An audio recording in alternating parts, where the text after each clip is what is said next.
Life is filled with days of purpose and opportunities, and not a single day that goes by is by accident. Some are good days. They're filled with beauty and happiness and love. Overwhelming moments flood into our hearts of tremendous joy. And then there are those days that are filled with disaster, pain, grief, and despair. We'll hear of earthquakes and bombings. We'll watch as shootings and drugs and gangs fill the streets. In the midst of it all, I have a word for you. The presence of your trouble does not destroy the potential for your triumph.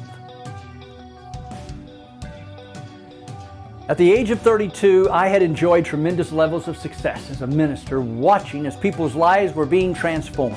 Phenomenal miracles of the deaf hearing, dead being raised, breaking of chains of depression, oppression, and bondage that was impacting people's lives. There were days of tremendous pain and moments of heart-wrenching turmoil in the midst of all that as well, but nothing that would take place like what I was going to experience in an alley like I'm standing in tonight that would forever change my life. You see, over a period of 18 months, while pastoring a growing church, building a Christian television station, as well as building the first of its kind video production facility and preaching nearly 1,800 sermons around the country, I would gain knowledge concerning a plan to defraud the federal government of millions of dollars. I was asked to secure a recorded conversation concerning what was happening, and when completed, I and my family would be protected and provided new identities, placed into a witness protection program.